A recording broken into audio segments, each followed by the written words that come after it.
Tony Romo treated you okay, right? Like you guys, like that was cool. Great. He was, yeah, he was great. He's like a big kid. It's kind of cool to be in, his sort of presence while he's getting ready for a football. I mean, he loves the game so much. Loves every bit of the game. That it's kind of cool to see how he operates, and he was tremendous to be with. He really was. He was a great teammate. I mean, the whole crew, they were just great teammates. When are you, Nance, and Romo going out golfing? When's that happening? Well, if we did, I'd have to get a lot of shots because those two are really good. That was the thing too. I talked to Jim a couple times last week, and I was so happy that he was healthy and feeling great. And he was unbelievably gracious, as he always is with me, in preparation for the game itself. And that was my biggest thing when they asked me if I would do it. I said, "Is Jim okay?" And they're like, "Oh, he's fine." And he was. I talked to him, a couple of different times, and he was feeling great, which was awesome. That's great. Now I know you're a very busy man. Just to go over your schedule real quick. You were just in Tampa, and are you in Dayton now? Where are you right now? Dayton, Ohio. Yeah. It's weird because I haven't really been that busy, but it just so happens that after the first of the year, college basketball kind of intertwines with the NFL. So that's when I feel like I'm probably my busiest before the baseball season. So yeah, I landed in Philly on Monday morning. I already had a flight to Dayton already set. So I was like, well, I'm not going to do a different connection. So I sat in the airport for about 3 hours and then got on the plane to Dayton. And the biggest shock was I went from 86 to 16 as far as the degrees go. Just lovely. Just lovely. Now, will you be in Tampa again this weekend? Yeah, so I'll be in Tampa this weekend doing the game on Westwood One with Jaws, which is really cool that Westwood One has paired the two of us. Jaws and we've never done a game together. We've known each other for a long time, but our worlds have not collided when it comes to Westwood One. So I'm excited about that, because let's face it, I get the guy that's got the perspective on postseason games against the Buccaneers since he played in one, even though, I don't know how you feel, even though the uniforms were a whole lot better back then, I thought. Oh, absolutely. Buccaneers. So I'm excited about that. It's going to be great. All right. Now, what's something like we know about the Bucs, we know about that Tom Brady guy, we know about Mike Evans, but since the Eagles played the Bucs in that Week 6 matchup, both are very different teams. What was something that you learned about the Bucs before you did the game with CBS? Like, what was something you learned really coming away from that game, I should say? Well, the one thing that I do know is that they're banged up at the receiver position, which we all know, plus the Antonio Brown situation. So they've got to deal with that. So they are different from that standpoint.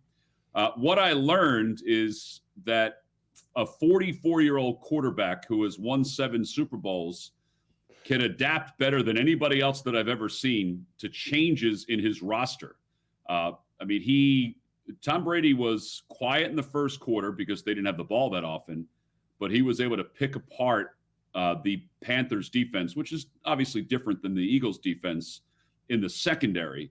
But his adjustments in game are remarkable if you haven't watched it in person. That's what really stood out to me. Can the Eagles run offense attack this run defense? Will they have success in that category, you think? I think that's the key, Mark, because I have 2 keys. That's one. The other one is, can they play man-to-man defense in the secondary to try to disrupt Brady a little bit on the defensive line? Can they get outside running the football? That, to me, is the key, because inside, I don't know if there's going to be a lot of room inside with Vea and Ndamukong Suh. Those guys are loads, and I think you got to get to the edge. Now, the Buccaneers are going to get Shaq Barrett back, and they're going to get a couple of other, maybe Levante David back in the middle. Jason Pierre-Paul should be back on the edge. So that does make things a little different. But I think if the Eagles can get outside with their run game and even their short pass game, they can have some effectiveness offensively. But it's a big if. It really is. I've been asking a lot of people this question leading up to the game, and I'll continue to do that, and I'll do it right now with you, Tom. What is the most pleasant surprise about this Eagles season when you look at the coaching, when you look at the quarterback play, the running backs, defense, whatever? To you, what is the most pleasant surprise from the Eagles this year?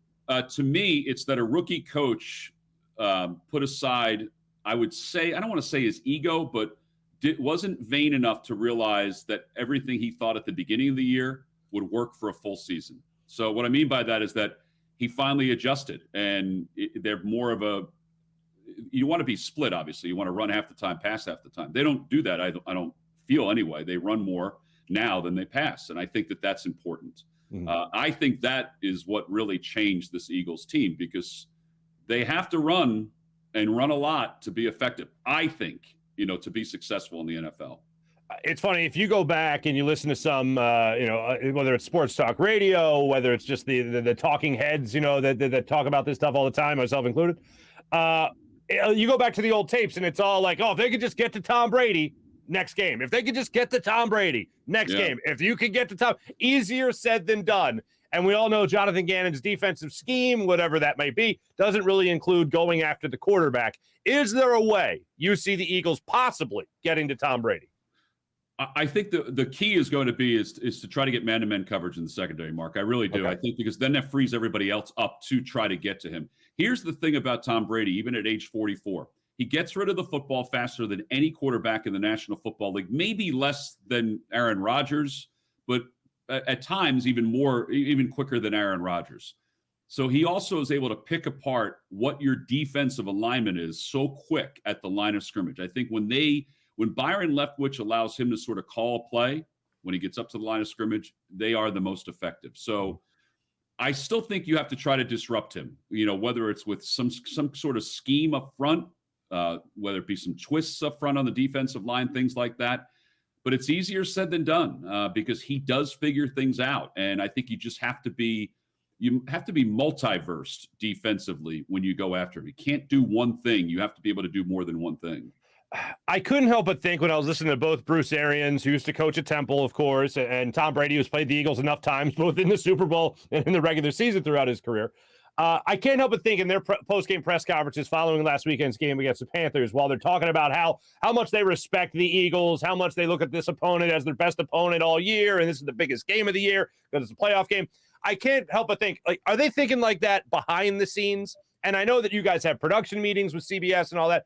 Is that respect for the opponent? Is that a real tangible thing that they talk about behind the scenes as well as in front of the cameras? Yeah, I do think it is. I mean, obviously a lot of it's lip service when it comes to any NFL team, but I do think that they feel that way. I think that, they felt like that even after playing the Eagles, that if they had to face them again, it's not going to be any easy task. I do think it's easier to be home because they're so good at home compared to being on the road. But I think they have.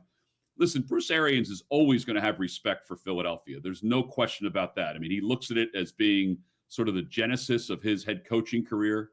But I do think that they have respect for them. I do. And I think that, one of the things about Tom Brady is that he is an extremely competitive guy. And even at 44, he tries to find ways to be even more competitive. And I think that, he just tries to figure out ways to get himself ready for a particular game and a mindset for a particular game. But I do think they have respect for them. I don't think they're taking this even a little lightly. Not that you would in the postseason, but I don't think they're taking this even a little lightly.